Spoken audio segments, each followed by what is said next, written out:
My next patron question is from Benjamin, who'd like to know what I think makes for good slapstick humor. Slapstick comedy is one of those things that occasionally gets a bad rap and is sometimes seen as the most simplistic style of humor, but I think there are plenty of cases where it can lead to so many hilarious moments. I think it's all about the timing and the gags. The person who I think is probably the master of slapstick comedy is Charlie Chaplin, who also happens to be my favorite movie director.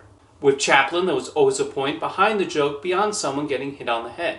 He was once quoted as saying, "All I need to make a comedy is a park, a policeman, and a pretty girl." And that does fit with his comedic philosophy, where he would place the tramp into a situation where he would try to achieve some goal and either had help or an obstacle. The slapstick and physical humor of his movies came naturally from the scenarios the tramp found himself in and needed to get out of. Sometimes it happened because of a slip-up on his part, or because of another character coming in and causing it.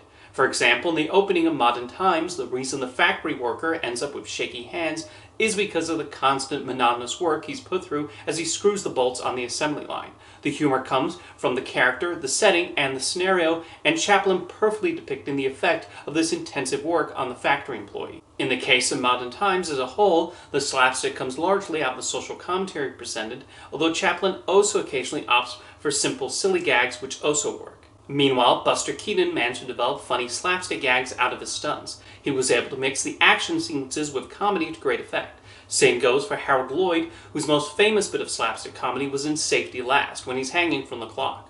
Oddly enough, someone who could be considered a descendant to Keaton and Lloyd in this regard is Tom Cruise. I know people don't often think of him as a comedic actor, but there are scenes in the Mission Impossible movies, for instance, which feel right out of Keaton and Lloyd's playbook. Even when he's doing these death-defying stunts, Cruise and the filmmakers still inject a certain amount of humor into them. Someone also known for slapstick humor is Rowan Atkinson, particularly with Mr. Bean. A lot of the humor of him is largely nonverbal and based on all kinds of wacky situations Mr. Bean finds himself in.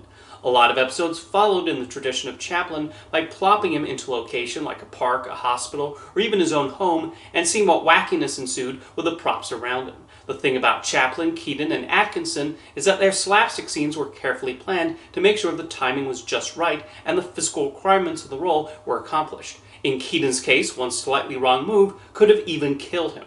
These truly were masters of their craft, and again I think part of the reason the humor worked is because there was more to the gag than just someone getting harmed. There was often a point behind that and even some element of empathy there. Now you might be wondering what I think is an example of bad slapstick humor. Well, for me it's often when they overdo it, whether it's the timing or other editing choices. I think the live-action Mr. Magoo movie is an example of a slapstick comedy that completely falters in largely every department.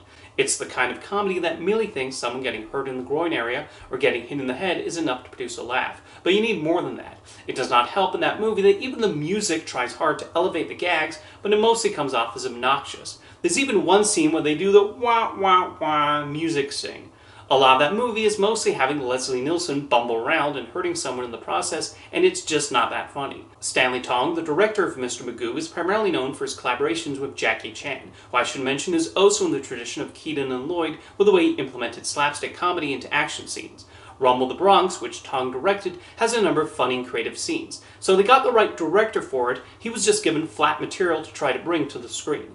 I also think Leslie Nielsen's strength was more with the way he delivered verbal gags rather than physical slapstick humor. A type of slapstick comedy I admit to not being fond of involves food fights, especially pies being thrown in faces. It's just the kind of thing I often struggle to find humor in, mostly because I find it a waste of food, and the joke is just, oh, that person got hit in the face with a pie. Charlie Chaplin almost never did that sort of humor, probably because he grew up in poverty and recognized the scarcity of food in the world. The Great Dictator even subverts the food fight in one scene when the two dictators' negotiations break down next to the buffet table, and the humor comes from when they eat or grab onto the food. Dr. Strangelove was originally meant to end in a pie fight, but after the scene was filmed, Stanley Kubrick felt it did not work and changed the ending, which I'm thankful for. Now keep in mind, this is all my opinion on the subject of slapstick. I won't pretend to be an expert on comedy. You can leave that sort of insight to the Mel Brooks and George Carlins of the world. Like everyone else, there are things I find funny and things I don't, and like many forms of humor, slapstick is a subjective taste, as well as something that depends on the execution and timing. Thank you for your question, Benjamin.